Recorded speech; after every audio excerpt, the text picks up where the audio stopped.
سودا کا ایک معروف شعر ہے جو سودا کی مشہور ترین اشعار میں سے شامل ہوتا ہے. کہتے ہیں کہ کیفیت چشم اس کی مجھے یاد ہے سودا, کیفیت چشم اس کی مجھے یاد ہے سودا, ساغر کو میرے ہاتھ سے لیجو کے چلا میں. اب یہ ساغر میں کیا مزہ باقی رہا؟ وہ جو ہے نشہ وہ میں چاہتا ہوں جو ہے نا, اس کی کیفیت جو ہے وہ الگ ہی دنیا ہے. ایک جگہ خطیل شفائی کہتے ہیں کہ لوگ کہتے ہیں جسے نیل کمل وہ تو خطیل, لوگ کہتے ہیں جسے نیل کمل وہ تو قتیل, شب کو ان جھیل سی آنکھوں میں کھلا کرتا ہے, شب کو ان جھیل سی آنکھوں میں کھلا کرتا ہے. یہ آنکھوں کا جو ہے تعلق دل سے ہے. علامہ اقبال کہتے ہیں کہ فقط نگاہ سے ہوتا ہے فیصلہ دل کا, فقط نگاہ سے ہوتا ہے فیصلہ دل کا, نہ ہو نگاہ میں شوخی تو دل بری کیا ہے.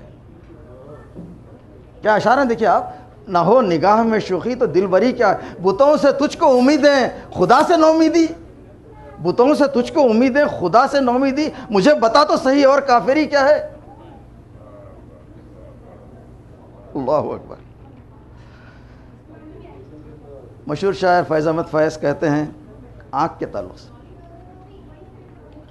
میں نے سمجھا تھا کہ تو ہے تو درخشاں ہے حیات, تیرا غم ہے تو غم دہر کا جھگڑا کیا ہے. تیری صورت سے آنکھوں دنیا میں بہاروں کو سبات, تیری آنکھوں کے سوا دنیا میں رکھا کیا ہے, تیری آنکھوں کے سوا دنیا میں رکھا کیا ہے. یہ تھا دیکھیے وہاں کا.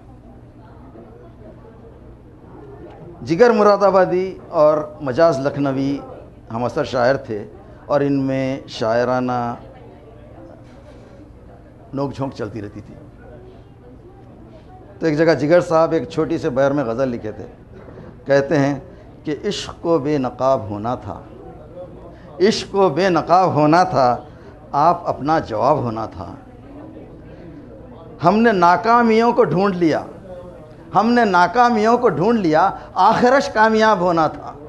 آخرش کا لفظ غور کیجیے, آخرش کامیاب ہونا تھا. اور دیکھیے کہ تیری آنکھوں کا کچھ قصور نہیں, تیری آنکھوں کا کچھ قصور نہیں, ہاں مجھی کو خراب ہونا تھا, ہاں مجھی کو خراب ہونا تھا. اس پہ مجاز صاحب کہتے ہیں, سنیے صاحب, عشق کو بے حجاب ہونا تھا, عشق کو بے حجاب ہونا تھا, شوق کو کامیاب ہونا تھا. ہاں کچھ تمہاری نگاہ کافر تھی, کچھ تمہاری نگاہ کافر تھی, کچھ مجھی کو خراب ہونا تھا. دیکھیے 50% انہوں نے بلیم کرا کہ ان کی آنکھوں کے بارے میں. اور یعنی یہ جو غالب کہتا ہے کہ مسجد کے زیر سایہ خرابات چاہیے, اگر آپ اس کو معنوی انداز میں بھی لے لیں, غالب کے اشعار کے معنی 50 نکلتے ہیں جیسا میں نے کہا نا, تو اس کو معنوی انداز میں بھی لے لیں. اگر واقعی شراب خانہ چاہتا ہے مسجد کے قریب, تو اس کی خواہش دیکھیے آپ. کہتا ہے کہ بھائی مجھے مسجد کے قریب پڑے تو پتہ نہیں کب میری دل میں تبدیلی آ جائے, میں اندر آ جاؤں, تو مجھے بھگاؤ مت دو یہاں سے, تاکہ کبھی نہ کبھی تو اللہ میرے دل میں ڈال ہی دے گا کہ برسوں بعد ہی صحیح میں آ جاؤں گا اندر, اور پھر میں اپنی گناہوں کی معافی مانگ لوں گا. تم ابھی سے تم مجھے جو ہے در بدر کر دو گے تو پھر وہ چانس ہی ختم ہو جائے گا میرے. دیکھیے آپ کتنی بڑی بات ہے. دیکھیے اچھا, مہکشوں میں ایک خاص عادت رہتی ہے, یہ بڑے دریا دل ہوتے ہیں, ویری جنرس ہوتے ہیں. ہم جو اپنے آپ کو صاحب عقل کہتے ہیں, وہ جو ہے اکثر بڑے تنگ نظر اور بہت ہی کنجوس ہوتے ہیں. لیکن مہکشوں میں یہ دریا دلی بڑی عام رہتی ہے. تو ایک فقیر کے تعلق سے آتا ہے کہ مسجد کے پاس بیٹھا ہوا تھا, لوگ جو نماز پڑھ کے باہر نکلتے رہے, اس سے نظریں کترا کے چلتے گئے, اس کے ایک پیسہ بھی نہیں ملا اس کو, سب چلے گئے مصلی. پھر وہ ایک مندر کے پاس گیا, وہاں بیٹھا, پجاری آتے گئے دیکھتے گئے, انجان اس کو مارتے گئے چلے گئے. اور پھر سے ایک چرچ کے پاس جا کے بیٹھا, کچھ نہیں ملا.